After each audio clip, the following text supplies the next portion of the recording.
What's up everybody, Tommy here, Math Productions Gaming, and we're going to go ahead and get started with our modded survival playthrough. So this episode, what we'll do is we'll start out going through our load order from top to bottom, a little bit about why we put it together, obviously what's in it, and why I chose what I chose. It's a limited mod order, it's only like a half of a gigabyte, approximately, probably a little less. So it's not a big load order. It's really focused on immersion, quality of life, and settlement building. From there, we'll talk about how I like to start the game, kind of what I do in the early game, so what you should expect from the next few uploads moving forward that are for the playthrough specifically, because we'll still do standalone mod reviews along the way, maybe some tips and tricks along the way. But we'll end the video setting the stage kind of for what's to come, right? But so for what you've seen on screen, the true storms and weather, love that one. It is fantastic. It defaults itself up at the top, and so that's where it stays. I don't use a community patch more often than not. I'm not going to get into it, but it's just not one that's needed in my opinion, especially after the next gen console update, so I don't use it. All of the framework mods that are foundational for other mods, whether it be workshop, the HUD framework, or the settlement menu manager. From there, I just use one settlement specific type mod. It adds an extra room at Hangman's Alley. I think it makes sense, and I absolutely can't wait to use it. And from there, we're going to make sure that we have dog meat plus another companion. Jumping down, we're going to add some trees, some more crops. We're going to unlock the herbs and wild fruit conversion.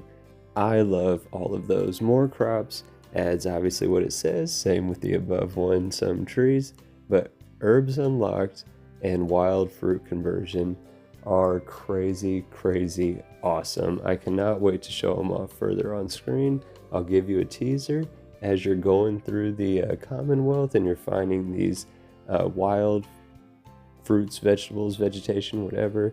You can pick them and eat them, obviously, right? Well, with this mod, these mods, you can actually cook them and convert them to be able to then plant them at your settlement. So you don't have to go to pre-existing crops, take those crops to be able to replant those.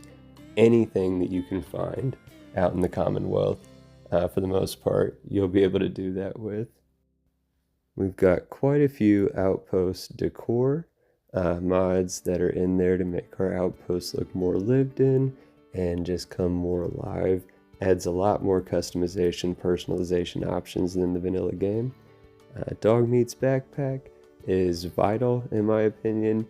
It not only gives Dog Meat a backpack, but it allows you to craft a backpack as the player for the player. And especially in survival, that added carry weight, it's not crazy unrealistic. I think it's just like 50 to 100 pounds maybe for the initial backpack. I think the player only has one backpack it can make.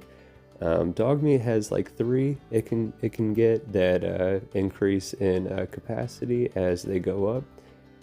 I also, on the backpacks, as a side note, in creations, that is one of the creations that I have is a modular backpack. So my player does start out with the backpack by default. I'm not necessarily going to use that one though right away because I prefer, for whatever reason, the one that's included in the Dog Meat backpack mod. I've mentioned also the full dialogue. That one's very clutch. Conquest has its own standalone video that I've done. I hope you guys go check it out. Same with Beastmaster. Those are both going to be featured quite a bit in the playthrough series. And then we finish out with no build limit, place anywhere, and scrap that settlement. So like I was saying, most of those mods, all of those mods, immersion, quality of life, and settlements, that's pretty much all they're about. A couple of them are about companions, but for the most part, and I guess a couple of them are just like technical, right? The framework ones, those are really just technical. The more crops and trees, those are graphical, I guess. Same with, I have the darker nights, and I have the visible Milky Way. So those are all just aesthetic, but so I guess I should include that. Aesthetic mods, immersion mods, quality of life mods, and settlement mods. That's what the list is made up of.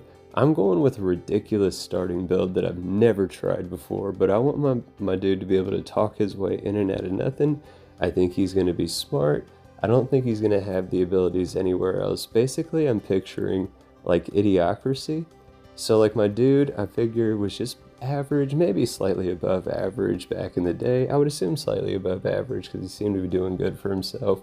And but in this future, I feel like because he's going to sound educated, he's going to sound acclimated to society, an educated society. He's going to talk well, I believe, at least in the Commonwealth. He's going to sound different, right? And he's going to sound smart with some of the things he's going to be able to do that he remembers, whether it's science, agriculture, technology, whatever, right?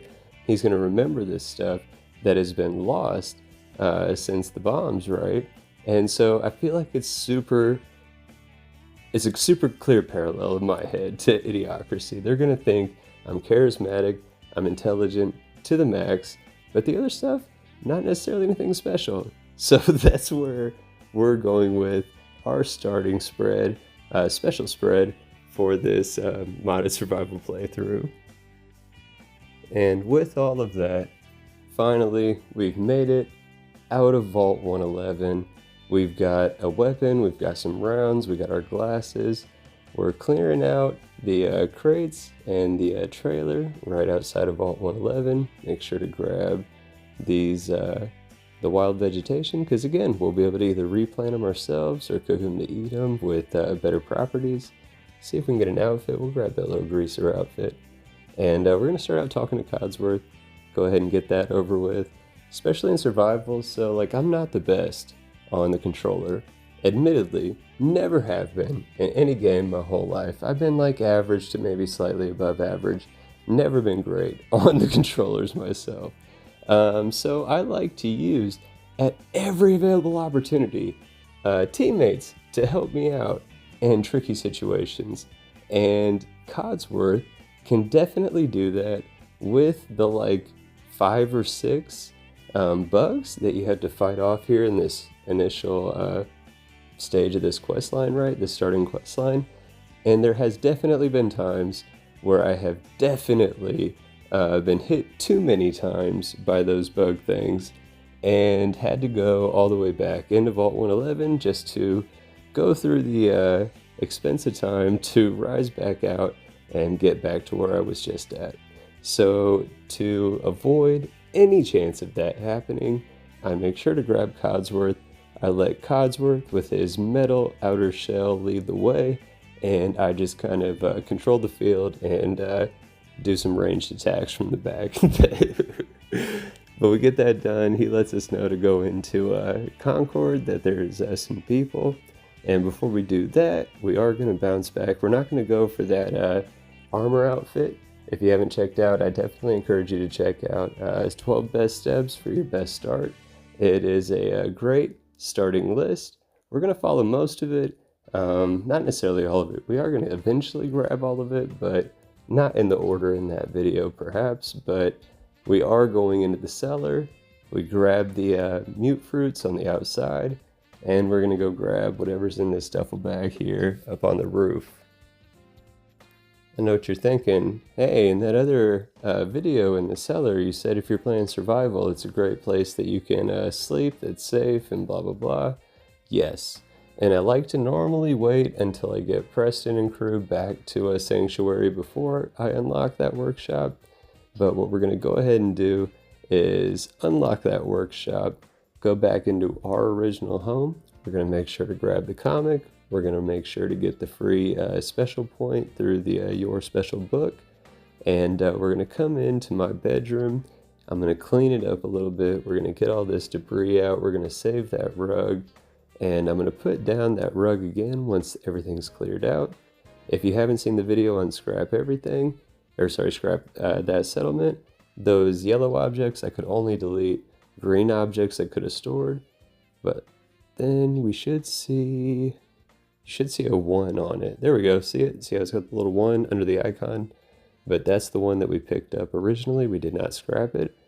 The bed we're going to build new. And this will be where we end this episode. We'll take a rest. Episode 2, we'll start the journey from here. I hope that you guys have enjoyed the start here, enjoy the mod list. I hope you guys are excited about the mod list. But if you did enjoy the video, I hope you press the like button. If you are excited for this series and you're looking forward to what's next, I hope you consider subscribing to the channel. It helps me out a lot when you do. And definitely let me know down in the comments what you think of the load order, what you think of the series, what you hope to see in the series. I definitely enjoy hearing from you.